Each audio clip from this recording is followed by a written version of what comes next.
Esta mañana, hablando de letras, nos acompaña en el estudio Claudia Marcuchetti y hoy nos va a hablar de algunos libros para entender pues el mundo islámico, Claudia. De repente, ¿sabes qué? Ese tema es bien interesante porque creemos que en México estamos muy alejados y no estamos tan alejados. Hay una comunidad islámica en nuestro país importante. Bueno, pero ese es otro tema. Eso sin contar que vivimos en un mundo global, ¿no? Yo creo que a todos nos asusta el terrorismo y creo que el terrorismo ha existido desde tiempos remotos, sí, pero desde 2011 todo el mundo occidental, incluyendo México, ha vivido en franco horror, observando con miedo y preocupación hasta dónde van a llegar los fanáticos, en este caso, pues los islámicos, porque fanáticos siempre ha habido, ¿verdad? Sí.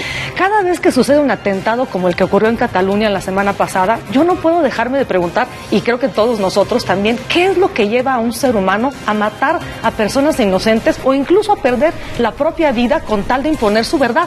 Que en este caso, además, es una religión, es decir, un sistema de ideas y de creencias que debería de mejorar la vida de una persona o de quien la practique. Pues bueno, hoy quisiera hablar de algunos libros que nos ayuden a no justificar, pues eso es imposible, pero sí a entender el fenómeno del extremismo islámico. Y hablo en concreto de Oriana Fallaci, que es una escritora que la quiero mucho, pues estaba viviendo ella en Nueva York cuando las Torres Gemelas fueron derribadas en 2011. Y a raíz de esta experiencia escribió primero La rabia y el orgullo y luego La fuerza de la razón, que comenzaron como un artículo periodístico para el Corriere della Sera, producto de su enojo y que le valieron incluso la calificación de racista.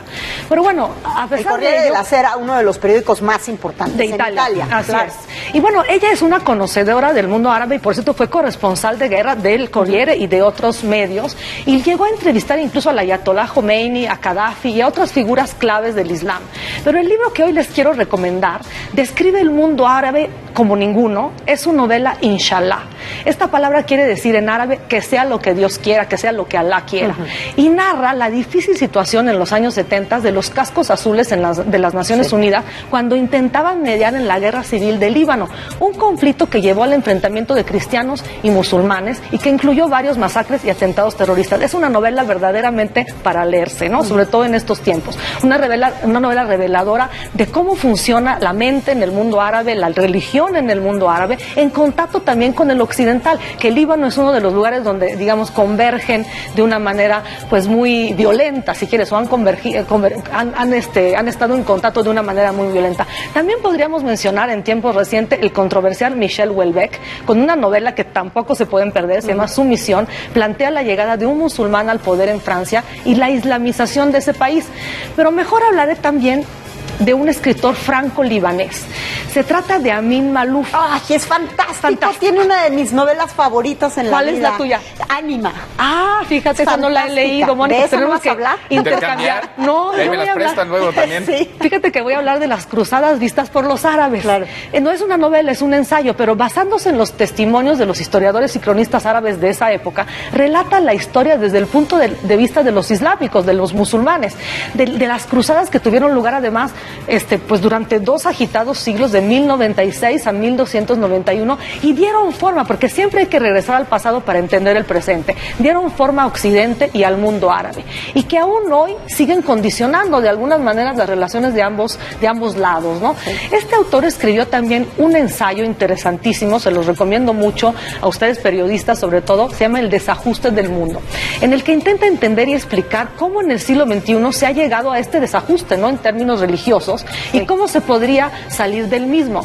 Para Amin Maalouf, el desajuste del mundo tiene menos que ver con el choque de civilizaciones que con el agotamiento simultáneo de 2 modelos sociales, sobre todo los 2 ámbitos culturales que a él, con el cual él se identifica, que es el occidental y el árabe. El primero, es decir, el nuestro, por ser poco fiel a sus valores, y el segundo, por hallarse encerrado en un impasse histórico. Es un diagnóstico inquietante, pero desemboca en una nota de esperanza, que es que encontrar el equilibrio es posible. Y aquí yo también me uno a esta versión positiva de las cosas. Estoy convencida, al igual por cierto que Mario Vargas Llosa, que lo expuso en su columna más reciente titulada Sangre derramada, y que comienza así: los fanáticos nunca van a ganar la guerra. Que al final él dice, nuestros valores, los valores de nuestra civilización, la igualdad, la fraternidad, la libertad, van a sobreponerse sobre el fanatismo que se ha enquistado de alguna manera en nuestra sociedad, pero mientras tanto creo yo que habrá que defendernos de este peligro de la mejor manera posible, es decir, conociendo conociéndolo y entendiéndolo. Sí, sin Así duda. que a leer se ha dicho. Pues sí, Sin muy a duda, cuento viene claro que después sí. de los ataques que hemos visto en los últimos Así días. es. Claudia, gracias. Así es. Gracias a ustedes. Gracias, como siempre, Claudia súper interesante. Marcuchetti. Claudia Marcuchetti. Vámonos.